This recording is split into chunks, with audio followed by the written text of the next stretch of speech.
శాంతి సూత్ర భూమిక బుధవారం పారాయణ. ఓం శ్రీ గురుభ్యో నమః. విహాయ కామాన్యః సర్వాన్ పుమాంశ్చరతి నిస్పృహః నిర్మమో నిరహంకారః శశాంతిం అధిగచ్చతి. ఎవరు కోరికలన్నిటినీ వదిలి నిరపేక్షుడై అహంకార మమకారాలను వీడి సంచరించునో వాడు పరమశాంతిని పొందును. భోక్తారం యజ్ఞ తపసాం సర్వలోకమహేశ్వరం సుహృదం సర్వభూతానాం జ్ఞాత్వాం శాంతిం మృచ్చతి. యజ్ఞ తపస్సుల ఫలభోక్తయును సర్వలోకములకు ప్రభువును సర్వభూతములకు మిత్రుడును అగు నన్ను తెలుసుకొని అనగా సాక్షాత్కరింపజేసుకొని యోగి పరమశాంతిని పొందును. శ్రీ సాయి సర్వరూపుడను నేనే అనియు సకల జీవరాశుల యందును భగవానుడు కలడు కాన ఏ జీవరాశిని హింసింపవలదనియు ముఖ్యముగా ఆకలిగానున్న జీవుల తృప్తిపరిచిన పరమేశ్వరుడు తృప్తి నొందుననియు పలికిడివాడు. ఒక పరి తాత్యాకోటి పాటీలుని భార్య బాబాను విందు ఆరగింపరమ్మని ప్రార్థించెను. అంత బాబా సాయంత్రము 6 గంటలకు తప్పక వత్తునని తనను కసరకూడదని బల్క ఆమె పరమేశ్వరులకు మేము పూజింతుము కానీ కసరుటయా అనెను. అంత బాబా తప్పక వత్తునని తెలిపాను. ఆమె పోళీలు చేసి పళ్ళెరము నిండుగా నుంచి బాబా అరుదించిన వెంటనే వారిని పూజించి భోజనమిడు ఉద్దేశ్యముతో సర్వసన్నాహములు చేయుచుండెను. బాబా వచ్చేదనన్న సమయము మించుచుండెను. ఇంకనూ రాలేదేమా అని వేచి కాచుకొని ఉండే. దంపతులిరువురు బాబాకై ఎదురు చూచుచున్న సమయమున సరిగా 6 గంటలకు ఒక కుక్క వచ్చి పోళీల తినబోయెను. అంతనామె ఆ కుక్కపై ఇనుప ఊచను విసిరెను. ఆ శునకము ఆ వేటు నుంచి తప్పించుకొని పక్కకు తొలగి అతి దీనముగా ఆమె వైపు చూచుచూ అచ్చోటు వీడి చనెను. ఆ దంపతులు రాత్రి వరకు గాంచి బాబా రాకుండుటకు మిగుల విచారించుచు మసీదునకు చని బాబాను దర్శించి వచ్చేదనని తెలిపి ఏల రాలేదని ఆమె ప్రశ్నించెను. అంత బాబా, తల్లి, నేను మాట తప్పు వాడను కాను, నేను వచ్చి తిని నీవు నన్ను తరిమివేసినావు అని పలికెను. అంత ఆమెకు కుక్క వచ్చుట తా తరుముట గుర్తుకు వచ్చి తాను అజ్ఞానురాలనని తన అపరాధమును మన్నించి మరుచటి దినము తప్పక దయచేయమని ప్రార్థించెను. అంత అటులనే అనెను.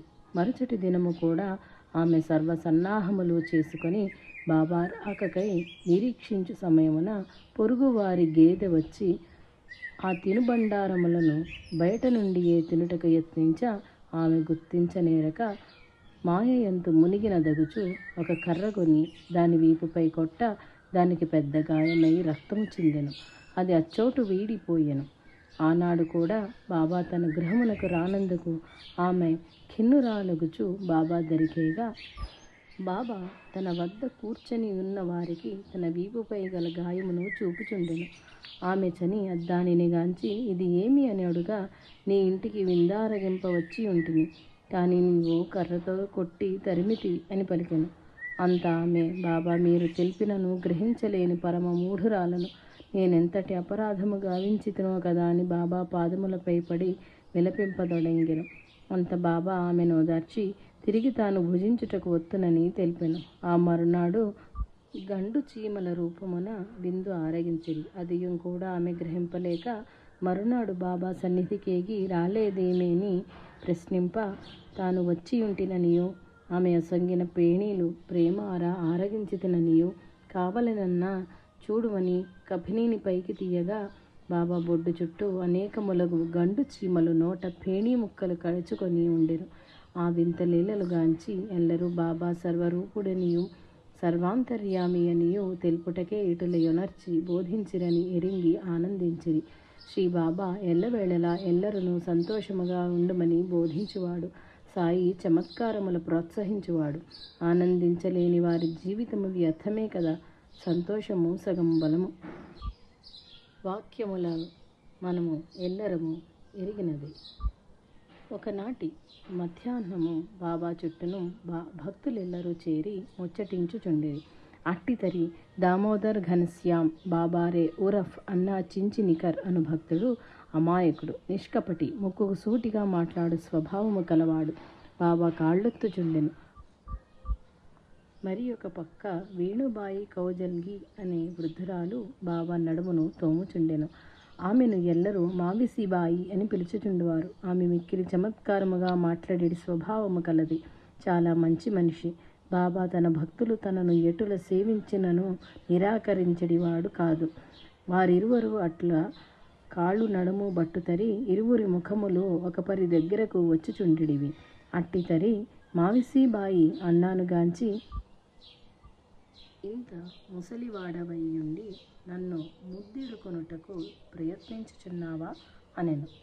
అంత ఆ మాట యందలి చమత్కారమును గ్రహించలేనివాడు అగుట్రచే అన్న మిగుల ఆగ్రహావేశుడై, నేను వెర్రివాడనా, నన్ను ముసలివాడని అనుచున్నావా అనుచు ఆమె పైకి జగడమునకు లేచెను. పరిస్థితి విషమించుచుండుటచే బాబా వారిరువురను ప్రేమతో తల్లిని బిడ్డ ముద్దిడుకొనుటలో తప్పేమి గలదు అని సమర్థించి వారిరువురను శాంతింపచేసెను. శ్రీ బాబా దక్షిణలు కొనుటకు అనేక కారణములు కలవు. ఒక పరి బాబా దరికి గోవా నుండి ఇరువురు పెద్ద మనుషులు అరుగుదించిరి. ఆ సమయమందు ద్వారకామాయి యందు హారతి నొసంగుచుండిరి. శ్యామ, నానా, మహల్సాపతి మున్నగు వారు ఎల్లరూ బాబాను పరివేష్టించి ఉండిరి. వారిరువురు త్వరితగతిని బాబా దరికి ఎగిరి. మొదటివాడు బాబాకు ప్రణమిల్లినంతనే బాబా వాని లేవదీసి ఆశీర్వదించి 15 రూపాయలు దక్షిణ నిమ్మెను. వెంటనే అతడు దక్షిణ యొసంగెను. ఇంతలో రెండవవాడు కూడా నమస్కరించి 25 రూపాయలు తీసి బాబాకు దక్షిణ నొసంగా, బాబా దానిని ముట్టకయే వానిని తీవ్రముగా చూచుచు, అడుగనిదే నీవేల దక్షిణ నిచ్చెదవు, దానిని తిరిగి తీసుకొనుము అని పలికెను. అతడు ఖిన్నవదనుడయ్యెను. అతడు ఆ పైకమును తిరిగి తీసుకొనెను. అంత బాబా సమక్షమున గల శ్యామ, బాబాతో ఏల ఇంత భేదము చూపుచున్నావు? ఒక ధరిని అడిగి తీసుకొంటివి, అడుగకయే హృదయపూర్వకముగా ఇచ్చిన వేరొకరిని నిరాకరించుటయే కాక కోపగించదవేళ అని ప్రశ్నించాను. అంత బాబా వానితో, శ్యామ, విషయం ఎరుంగక ఎందుకటుల యోచించెదవు? నాకు పరుల ధనముతో పని లేదు, నాకు ధనాపేక్ష లేదని నీ వెరుగవా? ఎవరిది వారికి ఇయ్యకుండినా ఎటుల? ఎవరు రుణస్థులో వారల రుణ విముక్తుల చేతును, కానీ అన్యము కాదు. చూడు, ఈ మొదటివాడు తన జీవితమున మిక్కిలి కష్టముల పడుచు, ధనార్జన లేక, కుటుంబ పోషణ మార్గము లేక, కానక ఎంతయో వ్యధనొందుచు, తనకు జీవనోపాధి లభించిన మొదటి నెల వేతనము ఒసంగుదునని పలికియు దానిని మరచెను. అందులకై వానికి జ్ఞప్తికి తెచ్చి గైకొంటిని. మొదటి వేతనముగు 15 రూకలని అడిగితిని. ప్రస్తుతము అతని వేతనము 700 రూపాయలు. అది అడగలేదే. ఎవరినైనా ధనం అడుగుటకు నాకేమి పని? ఈ రెండవ వాడు నాకెన్నడూ బాకీ లేదు. నేనెందులకు పుచ్చుకొందును? ఈతడెందులకు వచ్చెదనో తెలుపదన ఆలకింపుము. నేనొక పరి సముద్ర తీరమున సంచరించుచుండెడి వాడను. మిక్కిలి శ్రమించి ఉండుటచే ఒక ఇంటి అరుగుపై విశ్రమించి తిని. అంతలో ఆ గృహ యజమాని అరుగుదెంచి నన్ను లోనికి గొనిపోయి తన ఇంటి యందు ఒక గదిలో పరుండజేసెను. మరియు అర్ధరాత్రమున నా గదికి కన్నము వైచి నా యొక్క పై వస్త్రములో మూట కట్టుకొనిన 30,000 రూపాయలను అపహరించినాడు. ఎంతయో శ్రమించి సంపాదించిన ధనమంతయు పోవుటచే నేను మిగుల వ్యాకులత చెంది పిచ్చివాని వలె వీధుల యందు తిరుగుచు 30,000 అని గుణుగుకొనుచు ఉండెడివాడను. అట్టి తరి ఒక ఫకీరు నన్ను సమీపించి, నా కష్టము నెరింగి నాకు అతి ప్రియమగు దానిని 1 వారము విసర్జింపుమని, నాకొక ఫకీరుని చూపెదనని వారిని ఆశ్రయింపుమని, ఈ వారములో అపహరించిన వాడే తిరిగి వచ్చి ఆ ధనముని ఇచ్చి వేయునని పలికెను. నేను అతడు తెలిపినట్టు యునర్చి తిని. నా సొమ్ము నా దరికి చేరినది.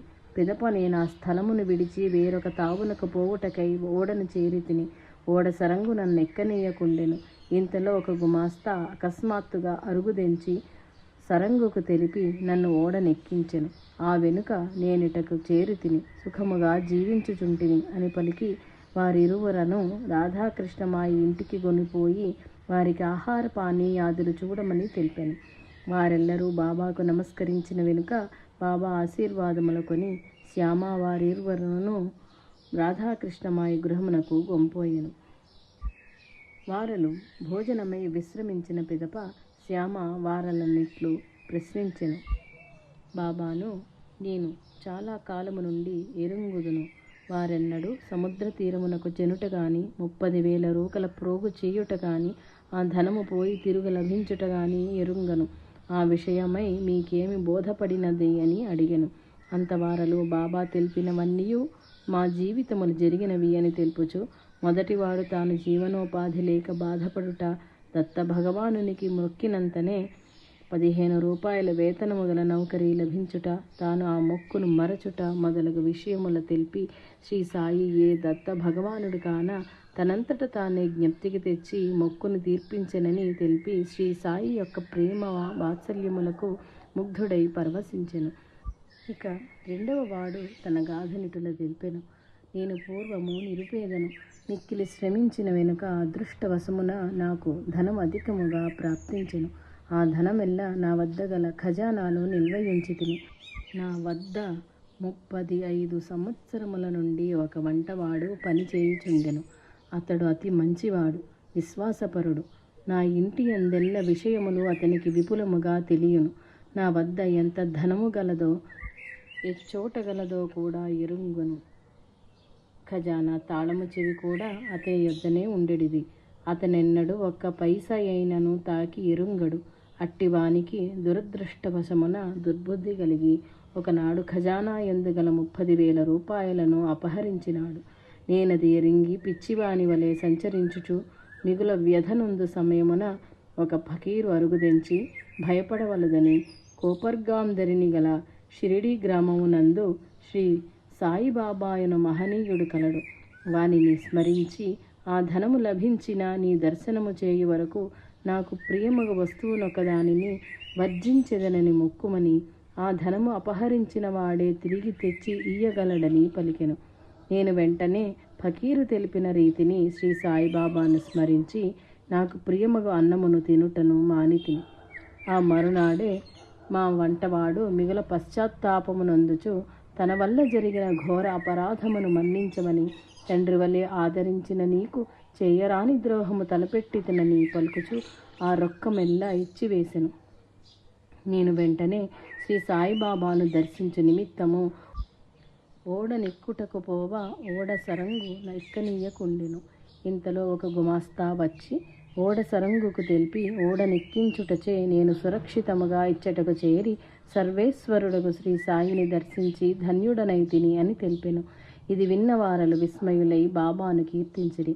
దహను గ్రామమునకు దేవు మమలతదారుడుగా నుండెను. వాని తల్లి అనేక నోములు వ్రతములు ఆచరించి ఉండెను. వాటన్నిటికీ కలిపి ఉద్యాపన చేయుటకు 200 మందికి భోజనమిడుటకు సంకల్పించెను. దానికి ఒక ముహూర్తము నిర్ణయించి ఆ శుభకార్యమునకు శ్రీ బాబాను విచ్చేయమని, బాబా వచ్చినా తమకు తృప్తిగా ఉండునని, ఆనందముగా ఉండినని తెలియచేయుచు బాబు సాహెబ్ జోగ్నకు దేవు జాబు వ్రాసెను. దానిని బాబాకు చదివి వినిపించెను. అంత బాబా వానితో,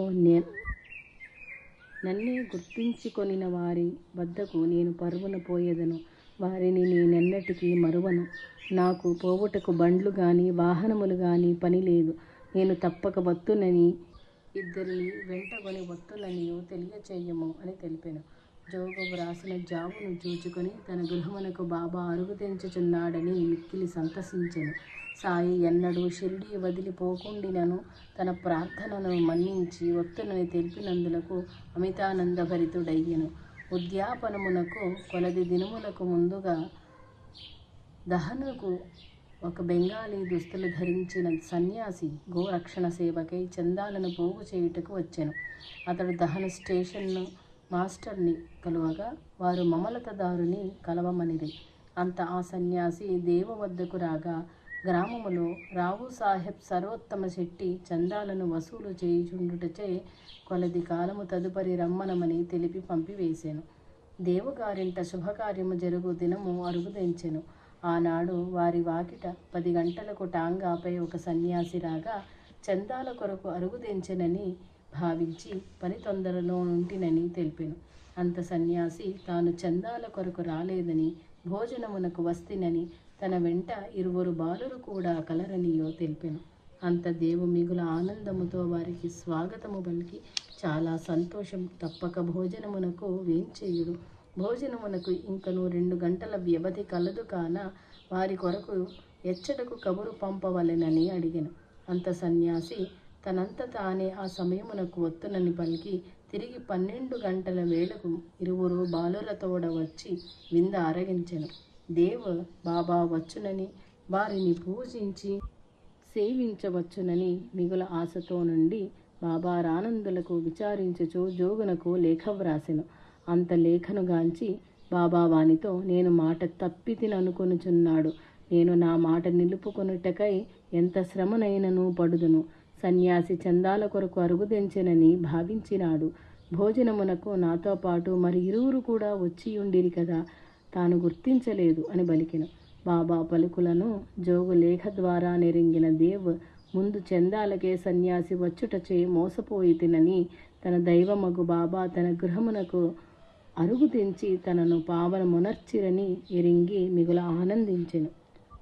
క్రీస్తు శకము 1917లో హోళీ పండుగకు ముందు రోజు రాత్రి హేమాద్రి పంతు శ్రీ సాయి నామమును జపించుచు శయనించెను. నిదుర కాని మెలకువ కాని స్థితిలో అతనికి ఒక దృశ్యము గోచరించినది. శ్రీ సాయి ఒక సన్యాసి రూపమున గోచరించి మరునాడు అతని గృహమునకు భోజనమునకై వచ్చుచున్నానని తెలిపి అదృశ్యుడయ్యెను. వెంటనే హేమాద్రి పంతు లేచి పట్టరాని ఆనందమున తన భార్యను లేపి తమ సుకృత విశేషముచే మరునాడు హోళీ పండుగ దినమున బాబా తమ ఇంటికి తానే భోజనమునకు విచ్చేయుచున్నాడని తన దృశ్య వృత్తాంతమునెల్లా ఎరింగించెను. అమాయకురాలైన అతని భార్య మరునాడు హోళీ యగుటచే భక్తులెల్లరూ పరివేష్టించియుండ వివిధ రకములగు భక్ష్యముల విడిచి తమ వంటి పేదల ఇంట బాబా భోజనమేల చెయ్యుననెను. అంత హేమాద్రి పంతు ఆమెతో, పిచ్చిదాన, బాబాకు గొప్ప పేదల భేదము కలదనియా నీ ఊహ? సర్వజీవరాశులను సృష్టించిన పరమేశ్వరునకు సర్వము సమానమే. అదియుంగాక శ్రీ సాయి సర్వాంతర్యామి అని ఎరుంగుము. సర్వరూపుడు అగుటచే ఏ రూపమునైనను వచ్చి మనలను ఆనందింపచేయవచ్చును. కాన నీవు శ్రీ సాయి పదములందే నిశ్చల మనంబుంచి శ్రద్ధతో పాకముల రుచిగా నొనర్చుమని పలికెను. మరుసటి దినమున వేకువనే భార్యాభర్తలు లేచి సర్వకార్యములు తీర్చుకొని అతి ఉత్సాహ ఆనందములతో బాబా వచ్చిన పూజించుటకై పూజా ద్రవ్యముల నెల్ల సమకూర్చుకొని వంటకముల నెల్ల సిద్ధము చేసి పరివారమునకంతకు విస్తళ్లను వేసి మధ్యస్థలమున శ్రీ సాయికై ఆసనము నిడి విస్తరి వేచి ఎల్ల పదార్థముల వడ్డించి బాబా రాకకై నిరీక్షించుచుండిరి. భోజన సమయమాయను. బాబా జాడలేదు. హేమాద్రి పంతు ఆతృత నందుచు బాబా ఏ వేళరు ఏ రూపమున అరుదించునో అని 1000 కన్నుల వేచియుండెను. సమయమగుటచే అభిగారము నిమిత్తము నెయ్యిని వడ్డించిరి. భుజింపనున్న సమయమున ఆలీ అహ్మద్, మౌలానా ఇస్ముజవీర్ అను ఇరువురు మహమ్మదీయులు హేమాద్రి పంతు దరికి అరుగు తెంచి ఒక చక్కని పెద్దది అగు బాబా చిత్రపటమును కాగితముతో కప్పబడిన దానిని హేమాద్రి పంతునకు వసంగి, మీ వస్తువును మీరు గ్రహింపుడు, దీని వృత్తాంతము పిదప తెలిపెదము. మీ కొరకై గృహములోని వారెల్లా విస్తళ్ళధరిని కనిపెట్టుకుని ఉన్నారు అని పలికి చనిరి. హేమాద్రి పంతు కాగితమును తొలగించి శ్రీ సాయి పటము అందుండుట కాంచి ఆనంద పారవస్యమున దానిని బాబాకై అమర్చియుంచిన ఆసనముపై నిడి బాబాయే స్వయముగా వచ్చెననడి భావనతో అనేక రీతుల పూజించి భోజనము నిడి సంతసించెను. ఇటుల బాబా అతనికి వసంగిన దృశ్యమును సత్యము చేసెను. ఈ సంఘటన జరిగిన 9 వత్సరముల అనంతరము అలీ అహ్మద్ హేమాద్రి పంతును కలిసి ఆ పటము యొక్క వృత్తాంతమును ఇటుల తెలిపెను. అతడొక పరి బొంబాయి వీధుల తిరుగుచూ శ్రీ సాయి పటమును గాంచి దానిచే ఆకర్షింపబడి కొని తెచ్చి తన గృహమందు ఉంచి పూజింపదొడంగెను.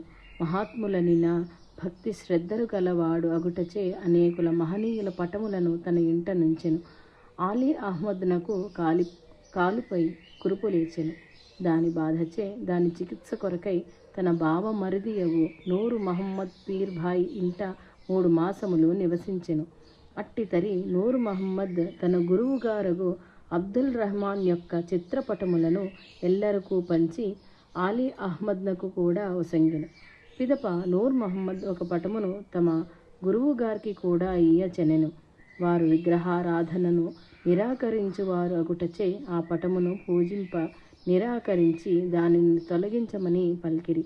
అంతనాతడు కించిత్ బాధనుంది తన గురువు గారి భావనను ఎరింగి తన వద్దనున్న పటములనెల్లా తొలగించెను. తానొసగిన వారెల్లరి వద్ద నుండి కూడా పటముల తొలగించమని పలికెను. అట్టితరి ఆలీ అహ్మద్ తన ఇంటి అందలి పటముల కూడా తీసివేయమని తన స్నేహితుని ఇంటికి పంపెను.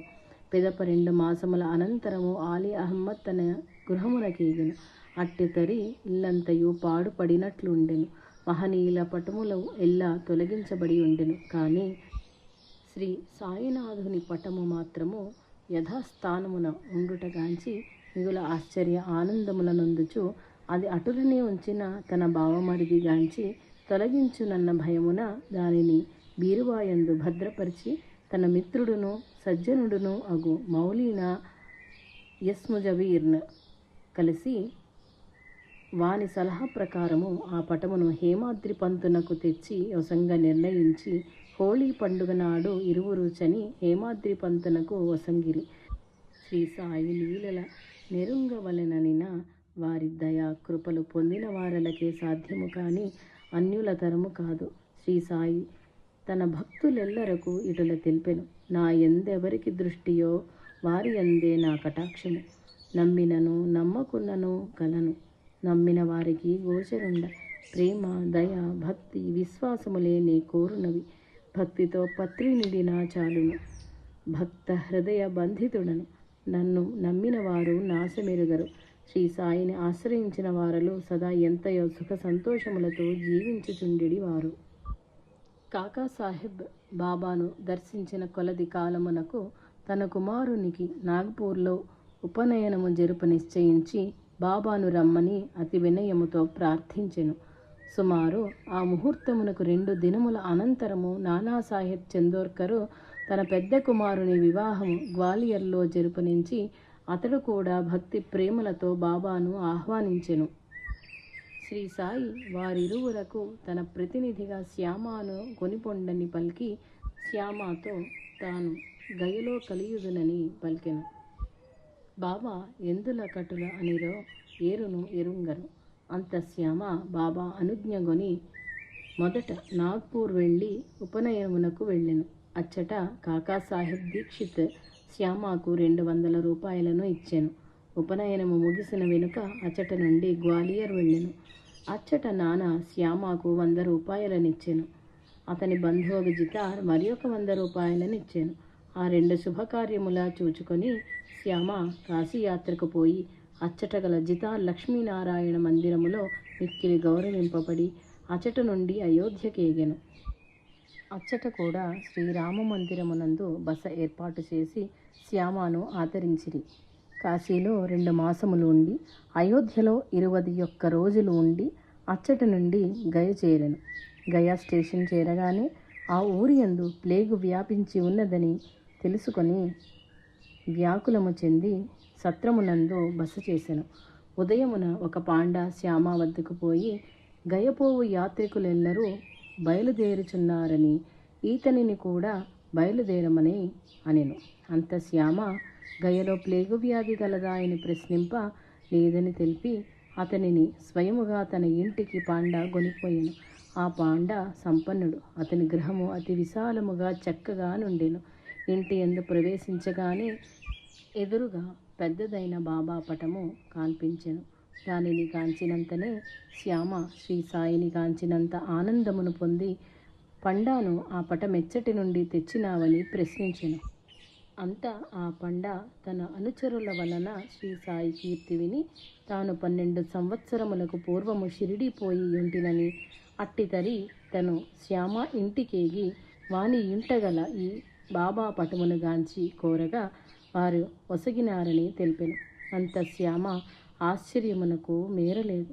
నేను నిన్ను గయలో కలియుదునన్న బాబా వాక్యములు తలుచుకొనుచు ఆ పండాకు నేనే ఆ శ్యామాని అని తెలిపి బాబా లీలల వానికెరింగించెను. అంత ఆ పండ తన అదృష్టమునకు ఎంతయో పొంగిపోవచ్చు శ్యామాను ఎంతయో పొగడి గౌరవ ప్రేమలతో ఆదరించి ఆనందించెను. ఒకనాడు బాబా తాత్య శ్యామ తదితరులతో కలిసి లెండి తోటకు పోవచ్చు మార్గమధ్యమున మేకల మందను చూచి వాని నుండి 2 మేకలను 32 రూపాయలకు కొనెను. శ్యామ మొదలగు వారు ఆ మేకలు 2ను కలిసి 8 రూపాయలకు మించి ఖరీదు చెయ్యవని, అనవసరముగా అంత ద్రవ్యమును వ్యయమేలా చేయవలయునని బాబాను ప్రశ్నించిరి. అత్త బాబా, నాకు ఇల్లు గాని వాకిలి గాని కుటుంబము కానీ లేదు, నేను ధనము నిల్వ చేయనవసరము లేదు అని పలికి మరి 4 రూపాయల శనగలు కొని ఆ రెంటికి నీ పెట్టి వాటిని తిరిగి ఆ మేకల వానికి ఇచ్చివేశెను. బాబా యొక్క విచిత్ర చర్యలను గాంచుచు వారలు దాని అర్థమేమి అని అడిగిరి. అంత బాబా వారితో, నేను ఈ బేరములో మోసపోతినని మీరు భావించిరి, కానీ వాటి పూర్వ వృత్తాంతము వినుడు. వీరిరువురు పూర్వజన్మలో నా మిత్రులు, ఇరువురు సోదరులు. మొదట ఇరువురు అన్యోన్యముగా ఉండేవారు. పెరుగుచున్న కొలది ఇరువురు ఒకరికొకరు శత్రువులైరి. పెద్దవాడు సోమరి, చిన్నవాడు చురుకైనవాడు. వారిరువురు అసూయాగ్రస్తులైరి, ఒకరినొకరు చంపుకొనిరి. వారలు నా మిత్రులగుటచే నాకు వారిని చూడగానే దయ కలిగి వారికి కొంత సుఖము నీయనిచ్చగలిగి అటుల ఉనర్చితిని. మీరలు ఇష్టపడకుండుటచే మరలా వారి యజమానికి ఇచ్చివేసి తిని అని తెలిపాను. అంత బాబాకు జీవులపై గల దయకు ప్రేమకు ఎంతయో తన్మయులైరి. ఒకప్పుడు బీబీదేవ్ గారు సకుటుంబముగా షిరిడీ పోయి బాబాను దర్శించెను. వారికి ప్రతిదినము భగవద్గీతలోని ఒక అధ్యాయము పారాయణ చేయుట వాడుకలో నుండెను. భగవద్గీతకు మరాఠీలో వ్యాఖ్యను జ్ఞానేశ్వరి అందురు. ఆ జ్ఞానేశ్వరిని పఠింపవలెనని కోర్కెయుండెడిది, కానీ దానిని అర్థము చేసుకొనలేకయుండెను. శ్రీ బాబాను దర్శించి వారి ఆశీర్వాదము పొందినచో దానిని చదువగలనని, అంతదనుక చదవలేనని ఎంచి దానిని చదువుట మానెను. షిరిడీ వెళ్ళినంతనే జోగ్ దేవుని, జ్ఞానేశ్వరి చదువుచుంటివా అని ప్రశ్నించెను. దేవు తనకు కోరిక కలదు గాని చదువ శక్తి లేక ఊరకుంటిననియో, బాబా అనుజ్ఞ లభించిన చదువగలననియో పలికెను. అంత జోగు ఒక పుస్తకమును బాబాకు ఒసంగిన వారు పవిత్రమునర్చి ఒసంగదరని, ఆ వెనుక చదువగలవని సలహా ఇచ్చెను. కానీ దేవు బాబాకు తెల్ప పని లేదనియో, సమయం ఆసన్నమైనచో వారే ఆశీర్వదింతురనియో పలికి ఊరకుండెను. మరునాడు దేవ్ బాబాను దర్శించి 1 రూపాయి దక్షిణ యొసంగెను. తిరిగి బాబా 20 రూపాయలు దక్షిణను అడిగిరి.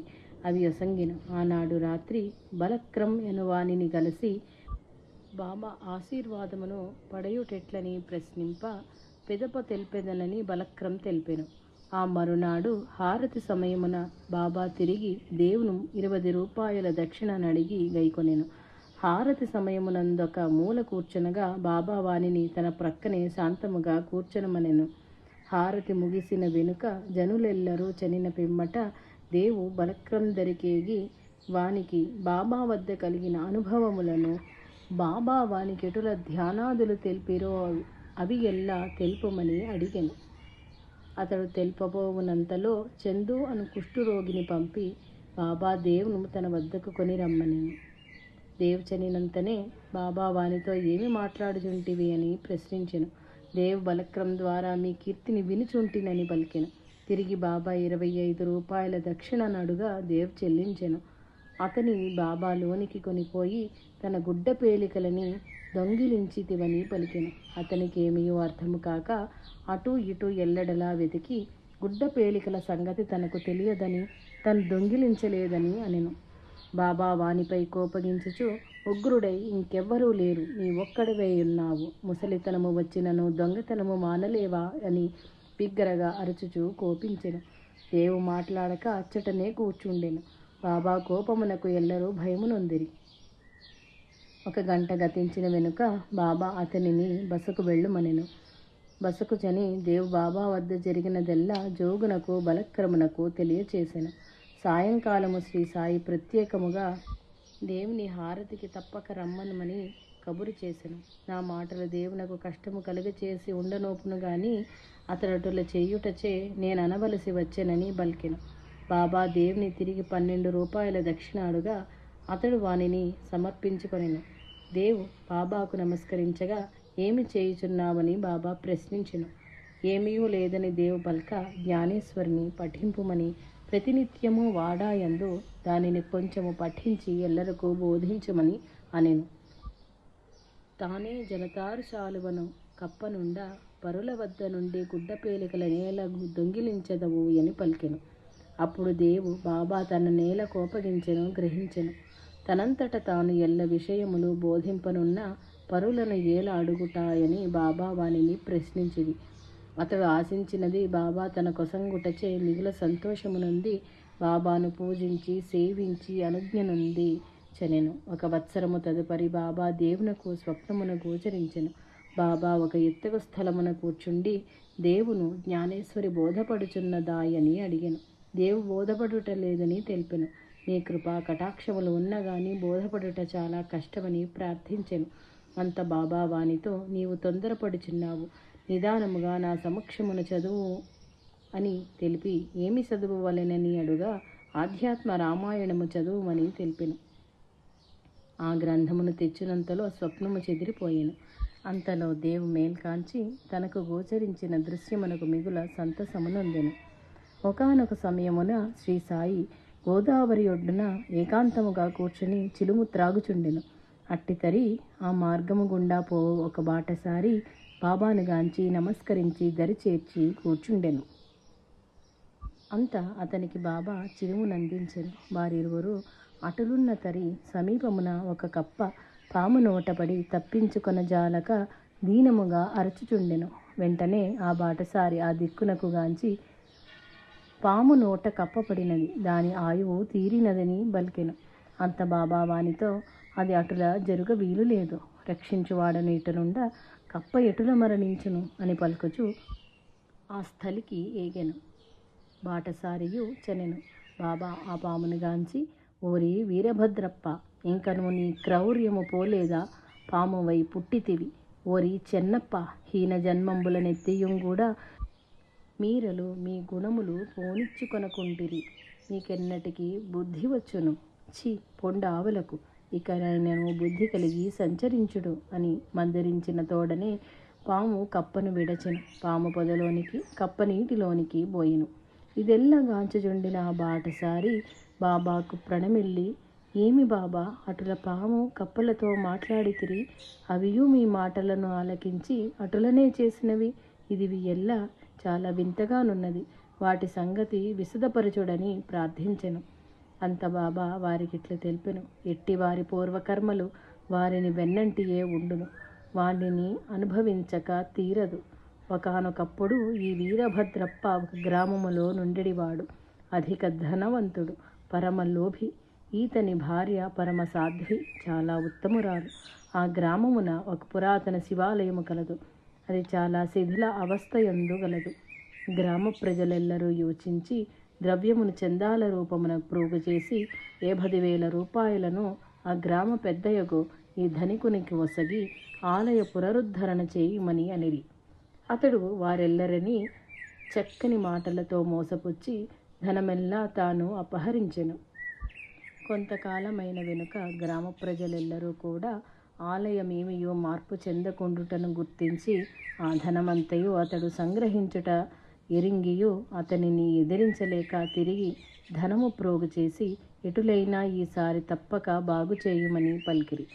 రెండవసారి కూడా అతడు వారిని మోసగించి తన ఇంట పనికిరాని సున్నము, ఇటుకలు, ఇసుక మొదలైనవి ఆలయ ప్రాంగణములో ప్రోగు చేసి ధనమంతయు వ్యయమైపోయినదని పలికెను.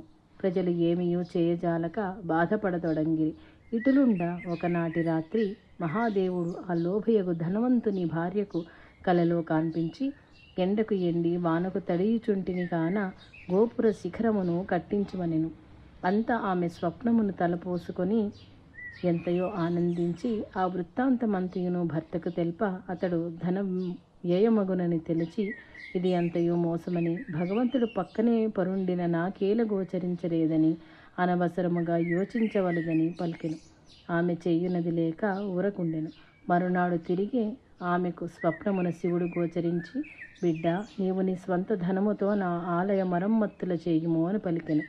ఆమె ఆ స్వప్న వృత్తాంతమును తలుచుకొని ఎటులైనా తన ధనము వెచ్చించి చేయ నిశ్చయించి భర్తకు తెలిపెను. ఇంత చేయునది లేక అతడు ఆమె నగలను, పొలమును తానే అతి చౌకగా కొని ఆ ధరకు ఒక చవిటి నేలను ఆమె కొసంగి దానిని విక్రయించి దేవాలయపు పనిని చేయించుకొమ్మని పలికెను. ఆ యొసంగిన నేల ఒక దుబాకీ అతని వద్ద తాకట్టు పెట్టెను. ఆ దుబాకీని మోసగించి తన వశము చేసుకొనెను. ఇటుల ఆ లోభి ఆ దుబాకీని, భార్యను, ఆఖరుగా మహాదేవుని కూడా మోసగించెను. కాలక్రమమున వారెల్లరూ గాలివానలకు చిక్కుకొని మరణించిరి. మరుచటి జన్మమునందు ఆ లోభి మధురయందు ఒక బ్రాహ్మణ కుటుంబమున వీరభద్రప్పయను నామమున జన్మించి పెరుగుచుండెను. ఆ ఊరనే గల అర్చకుని ఇంట అతని భార్య గౌరీ అనడి పేర జన్మించెను. ఆ తండ్రి కుమార్తెలు ఇరువురు నాకు ఆప్తులు, నా దరికి వచ్చుచుండువారు. అతడు తన కుమార్తె కొరకు వరుని తేవలెనని మిగుల చింతించుచుండెను. అట్టి సమయమున వీరభద్రప్ప ధనార్జన కొరకు ఊరూరా తిరుగుచూ నా దరికి అరుగుదెంచెను. వారెల్లరి పూర్వజన్మలను ఎరుంగుటచే ఆ బాలికను ఇతనికిచ్చి వివాహమునరింపుమని పూజారికి తెలిపి తిని, అతడటులనే వివాహమునరించి తన ఇంటనే ఉంచుకొని తన వద్ద గల కొంత పొలము గౌరీ పేర వ్రాసెను. జన్మ మారినను వీరభద్రప్పకు ధన వ్యామోహము గాని లోభిత్వము గాని పోలేదు. వివాహమునకు తోడ్పడుటచే నా వద్దకు తరచూ వచ్చుచూ నన్ను అభిమానించెడివాడు. పేదరాలైన దుబాకి అప్పుడు చెన్బసవప్ప అను పేర ఆలయ యజమానికి కుమారుడిగా జన్మించెను. అతడు సన్మార్గ ప్రవర్తనుడై దైవభక్తి గలవాడై తరచూ నా వద్దకు అరుదించుచుండెడివాడు. అతనికి పూజారి కుటుంబముతో మంచి మైత్రి ఉండెడిది. ఇటులుండ కొలది కాలమునకు ఆమె పేరుగల పొలమునకు ధర పెరిగి వారు ధనవంతులైరి. వీరభద్రప్ప భార్య ధనమంతయు తనదే అనడి భావనతో ఆ ధనమును వ్యయము చేయక ఇంకనూ అభివృద్ధికి తేవలెనని అనేక రీతుల యోచించుచు నిత్యము భార్యతో తగులాడదొడంగెను. ఆమె అది ఎల్లా భరింపజాలక నా వద్దకు వచ్చి మొరలిడగా నేనామెను ఓదార్చి అది ఎల్లా ఆమె హక్కు అని తన ఇచ్చ వచ్చినట్లు ఉపయోగించుకొమ్మని సలహా నొసంగితిని.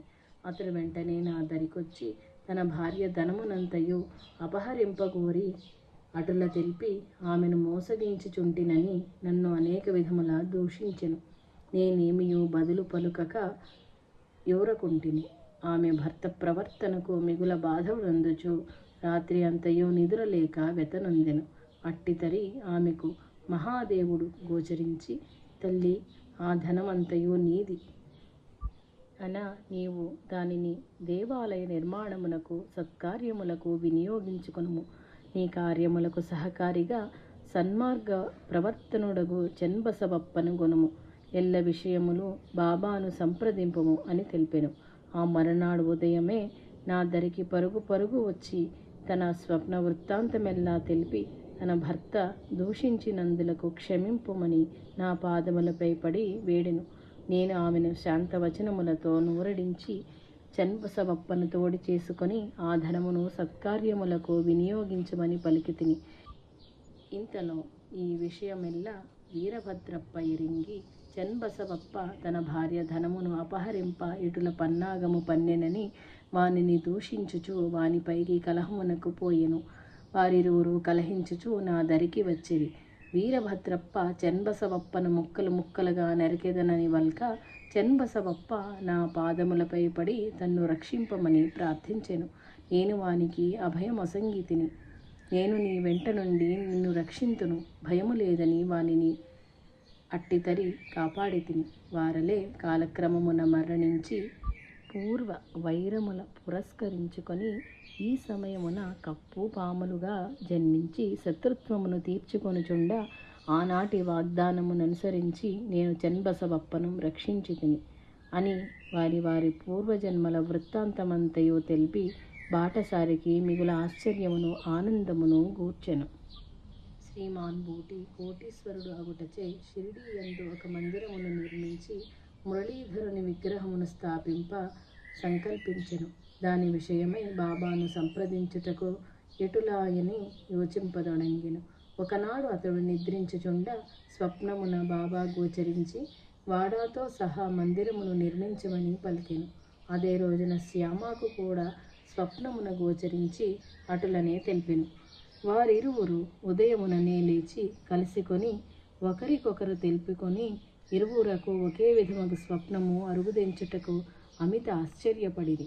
ధనహీనుడను నేను ఏమి చేయగలనా అని శ్యామ విచారించెను. కోటీశ్వరుడు అగుట చేతను అంతకు పూర్వమే మందిర నిర్మాణము సంకల్పము గలవాడు అగుటచే కోటి త్వరలో ఆలయ నిర్మాణమును చేయుటకు చుట్టూ గదులు నిర్మించుటకు నిశ్చయించి బాబా దరికేగి అడుగా వెంటనే అనుమతించెను. శ్యామ పర్యవేక్షణలో నిర్మాణమును ప్రారంభించిరి. బాబా నిత్యము లెండి తోటకు పోవునప్పుడు మార్గమధ్యమున నిర్మాణ స్థలమున నిలిచి అందు చేయవలసిన మార్పులను సూచించుచుండెడివాడు. మధ్య భాగమున పెద్ద హాలు, చుట్టుపక్కల గదులను నిర్మించమని సూచించిరి. దేవాలయము పూర్తి కాగానే తానే అందు వసింతుననియు ఎల్లరము అందు కూడి ఆడి పాడి తన్మయులమై ఆనందించదమని పలికిడివాడు. ఆలయ నిర్మాణము పూర్తి అయినది. మురళీధరుని విగ్రహము చేయుటకు శిల్పులు నియమించిరి. క్రీస్తు శకము 1916వ సంవత్సరమున విజయదశమి నాడు బాబా మహోగ్ర రూపమును దాల్చి తాను ధరించిన దుస్తులనెల్లా ధునియందు విసిరివైచి నేను హిందువుడనో ముస్లిమనో ఇప్పుడు నిర్ణయింపుడని బిగ్గరగా పలికెను. అచ్చటనున్న వారెల్లరూ భయకంపితులై దరికి చెనలేక అటులనే నిలచిపోయిరి. అంతలో భాగోజీ షిండే మెల్లన సమీపించి ఒక వస్త్రమును గట్టి, బాబా నేడు విజయదశమి పండుగ కదా, ఇటు లేరా ఉగ్రులగుచున్నారు అని పలుక, నేడు నాసీమోల్లంఘనము అనుగా సరిహద్దు దాటుట అని పలికెను. వారెల్లరూ ఏమియూ గ్రహింపలేకపోయిరి. నాటి రాత్రి హారతి అగునో లేదో అని భయము పొంది ఉండిరి. 1 గంట అయిన వెనుక బాబా శాంతించి చావడి ఉత్సవమునకు సిద్ధమై వారెల్లరికీ ఊరట కలిగించెను. ఈ విధముగా బాబా తాను విజయదశమి నాడు సమాధి చెందునని సూచించెను. శ్రీ సాయినాథుడు ఇక వారము దినములకు సమాధి చెందుననగా ఒక సర్కస్ కంపెనీ వాడు రోగగ్రస్త అయిన పులిని ఒకదానిని బోనుతో సహా తెచ్చి బాబా సమ్ముఖమున పెట్టెను. ఆ పులిని చూచి ధనమార్జించుకొనువాడు. ఆ పులి బాబా దరికి రాగానే దీనాతి దీనముగా బాబా వైపు కాంచుచూ మరణించినని, దానికి సద్గతి కలుగకలదని, లేనిచో మరణ సమయమున తన దరికి చేరుట కష్టమని తెలిపెను. ఒకనాడు రామచంద్ర పాటీలునకు చాలా జబ్బు చేసెను. అతడు తన జీవితముపై ఆశ వదులుకొనెను. బాబా అతని దరికేగా నమస్కరించి తనకు త్వరలో విముక్తిని చేయవేడెను. అంత బాబా, నీకేమియో భయము లేదు, కానీ తాత్యాను గురించి భయపడుచున్నాను. విజయదశమి నాడు అతడు పరమపదించును. ఈ విషయం అతనికి తెలుపకుము, అతడు మిగుల భయపడును అని పలికెను. రామచంద్ర పాటీలునకు ఆరోగ్యము చేకూరెను. అతడు తాత్యాను గురించి విచారించుచుండెను. ఇంతలో తాత్య రోగగ్రస్తుడయ్యెను. మంచము పట్టెను. ఆశ్వయుజ మాసము వచ్చుచుండెను. రామచంద్ర పాటీలు తాత్య గురించి ఆతృత చెందుచుండెను. ఇది ఇటులుండ బాబాకు జ్వరము తగిలెను. బాబా వజయ్యనున అతని పిలిచి రామ విజయమును పారాయణ చేయుమనెను. మరణకాలమున ముందు ఆ గ్రంథమును పారాయణ చేయుట వాడుకలో ఉన్నది. పరమేశ్వరుడుకు సాయి ఎల్లరకు బోధించుటకై 15 దినములు అతనిచే పారాయణ చేయించెను. బాబా దరిని పాత ఇటుక ఉండెడిది. దానిని ఎంతయో జాగరూకతతో చూచుచూ దానిపై చేయి నిడుకొని కూర్చుండేవాడు. బాబా లేని సమయమున మసీదు శుభ్రము చేయు కుర్రవాని చేతిలో ఆ ఇటుక రాయి విరిగెను. బాబా తిరిగి వచ్చి ఆ విషయము తెలుసుకొని చాలా దుఃఖించే, ఈ ఇటుక సామాన్యమైనది కాదు, అది విరుగుట వలన నా అదృష్టమే నశించెననెను. అచ్చటనున్న వారెల్లరూ నిర్జీవమైన ఇటుకపై బాబాకంత వ్యామోహమేలాయని తర్కించుకొనిది. మానవ శరీరధారి అయినప్పుడు పరమేశ్వరుడు కూడా సామాన్య మానవుని వలనే ప్రవర్తించుననుటకు ఇది తార్కాణము. ఒకనాడు బాబా లక్ష్మీబాయి షిండే అనునామెను పిలిచి చాలా ఆకలిగా ఉన్నదని పలికెను. ఆమె వెంటనే చని రొట్టె కూర చేసి పరుగున కొని తెచ్చెను. వెంటనే బాబా ఆ రొట్టెను కుక్కకు పెట్టెను. అంత ఆమె, నీకెంతయో ఆకలిగా గలదని నేను శ్రమపడి చేసిన రొట్టెను కుక్కకేలా పెట్టితివనా? అమ్మ, సర్వజీవరాశుల ఆకలి తీర్చిన నా ఆకలి తీరును అని బాబా సమాధానపరిచెను. లక్ష్మీబాయి మిగుల ధనవంతురాలు, సుగుణవతి. రాత్రింబవళ్ళు బాబా సేవ చేసెడిది. రాత్రి సమయములందు భక్త మహల్సాపతి, తాత్య, లక్ష్మీబాయి తప్ప తదితరులెవ్వరూ ద్వారకామాయి వచ్చుటకు సమ్మతించెడివాడు కాదు. శ్రీ సాయి తన పాంచభౌతిక శరీరము చాలించు సమయము ఆసన్నమైనదని లక్ష్మీబాయిని దరికి పిలిచి తన జేబునందు చేయినిడి అందుండి ఒక పరి 5 రూపాయలు, మరి ఒక పరి 4 రూపాయలు, మొత్తము 9 రూపాయలు ఇచ్చింది. అవి నవవిధ భక్తులు ధరించుకొనమని సూచించుటకై ఇయ్యబడినవి. ఆమెకు ధనమునకు లోటు లేదు కదా. ఆమె వాటిని శ్రద్ధగా జీవితాంతము వరకు భద్రపరిచి పూజించెడిది. బాబాకు అస్వస్థత అధికమగుచుండెను. విజయదశమి సమీపించుచుండెను. బూటి విగ్రహస్థాపన ఎటుల జరుగునా, బాబా ఎన్నడు మందిరములో అడుగిడునాయని వేచియుండెను. రామచంద్ర పాటీలు తాత్యా గూర్చి భయపడుచుండెను. ఎల్లరూ బాబా ఆరోగ్యము కూర్చి భీతి నొందుచుండెడిరి. ప్రతిదినము దీక్షిత్ బూటి బాబాతో పాటే మసీదునందే భుజించుచుండిరి. అది క్రీస్తు శకము 1918వ సంవత్సరము అక్టోబర్ 15వ తేదీ మధ్యాహ్న హారతి ముగియగానే ఎల్లరునూ వారి వారి బసలకు చని భుజింపుడనెను. లక్ష్మీబాయి షిండేకు భాగోజీ షిండే, బైజా, లక్ష్మణ్, బాలాషింపే మరియు నానాసాహెబ్ నిమోంకరు, శ్యామ అచ్చటనే మెట్లపై కూర్చునిరి.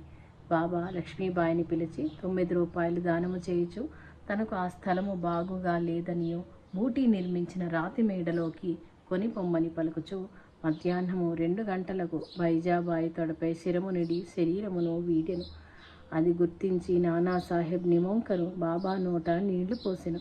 కానీ అవి లోనికి పోలేదు. అంత ఎల్లరూ హాహాకారములు చేయుచు దేవా మమ్ము వీడి చనితివా అని దిక్కులు పిక్కటిల్లా రోదింపదొడంగిరి. నిమిషములో ఈ వార్త ఊరంతయో ప్రాకిను. ఎక్కడున్నవారు ఎటులున్నవారు అటుల దిగ్భ్రాంతులై వెర్రివారి వలె రోదింపుచు రొప్పుచు ద్వారకామాయి చేరిరి. బూటీ ఉన్నవారు అరుగుదెంచిరి. బాబా తుది పలుకులు విని శోకించుచు శ్రీ సాయి తను మురళీధరుడని సాయి శరీరమును తాను నిర్మించిన మందిర మధ్యభాగమున సమాధి చేయ బూటి సంకల్పించెను. అదే సమయమున పండరీపురమునందు గల దాసుగణుకు బాబా గోచరించి మసీదు కూలిపోయెను, కాన స్థలము విడచుచున్నాను. ఈ వార్త నీకు తెలియచేయుటకై అరుదెంచి తిని లేము వేగిరము పోయి నా భౌతిక దేహమును పుష్పములతో కప్పుము అని తెలిపెను. అదే సమయమున బాబా నిర్యాణ వార్త తెలిసి అతడు శిష్యులతో షిరిడీ చేరి రోజంతయో భగవన్నామ స్మరణ చేయుచు పుష్పహారములతో బాబా భౌతిక కాయమును కప్పెను. అదే దినమున శ్యామకు మేనమామయ్యగు లక్ష్మణ్ బామ జోషికి స్వప్నమున గోచరించి చేయి పట్టి లాగుచు త్వరగా లెమ్ము రమ్ము బాబుసాహెబ్ నేను మరణించి తినని ఎంచి నాకు హారతి నీయడు, నీవు హారతి నిమ్ము అని బలికెను. లక్ష్మణ్ మామ జోషి వెంటనే పూజా ద్రవ్యములు కొని ఎవ్వరు ఆటంకపరుచుచున్ననో లెక్క చేయక బాబాకు హారతిని ఒసంగచెనెను. బాబా భౌతిక దేహమును కుశాల్ చందు, అమీర్ షక్కర్ అను మహమ్మదీయ భక్తులు బయట సమాధి చేసి గోరీ కట్టవలెనని బల్కిరి. కానీ బాబా శరీరమును చాలించు ముందు తనను బూటీ మందిరమునకు కొనికొండే పలికిరి. కాన ఎల్లరూ కట్టకడకు ఏకీభవించి బాబా తెలిపిన రీతిని బాబా భౌతిక కాయమును శ్రీమాన్ బూటీ నిర్మించిన రాతి మేడలో మధ్య భాగమున సమాధి గావించిరి. మురళీధరుడకు శ్రీకృష్ణుడే తానని తెలుపుటకు బాబా ఇట్లు బలికిరని గ్రహించిరి. సాయి సమాధిని పాలరాతితో నిర్మించిరి. భక్తులెల్లరూ సేవించుటకు అనువగు సదుపాయములు గావించిరి. బాబా సమాధి చెందినప్పటికీ వారనేక విధములుగా తనను నమ్మిన వారిని కాపాడుచునే ఉండెను. శ్రీ సాయినాథుడు ఈ కింద తెలిపిన 11 ప్రతిజ్ఞలు చేసిరి. అవి ఎప్పుడైనను ఏరైనను ఎచ్చోటనైనను ఏ పరిస్థితినందైనను త్రికరణ శుద్ధిగా నమ్మి ఆచరించి చూచిన సత్యములను స్వానుభవమున గుర్తింపనగును. అవి ఏవన షిరిడీ ప్రవేశమే సర్వ దుఃఖ పరిహారము. ఆర్తులైననేమి నిరుపేదలైన ఏమి ద్వారకామాయి మసీదు ప్రవేశించినంతనే సుఖ సంపదలు పొందగలరు. నా భౌతిక దేహానంతరము నేను అప్రమత్తుడని. నా భక్తులకు రక్షణము నా సమాధి నుండి వెడలుచుండును. నా సమాధి నుండియే నేను సర్వకార్యములు నిర్వహింతును. నన్ను ఆశ్రయించిన వారిని, నా శరణుజొచ్చిన వారిని రక్షించుటయే నా కర్తవ్యము. నా ఎందెవరికి దృష్టియో వారి ఎందే నా కటాక్షము. నా సమాధి నుండియే నేను మాట్లాడేదను. నీ భారములు నాపై నుంచుడు, నే మోసెదను. నా సహాయము కానీ నా సలహాను కానీ కోరిన తక్షణమే సంసిద్ధుడను. నా భక్తుల ఎంట లేమి అనున్నది లేదు. శాంతి ఏది అయిననో కర్మానుసారము అరువు తెంచును. అట్టి దానికై అశాంతి కల్పించుకొననేలా శాంత భావముతో సాధించవలెను.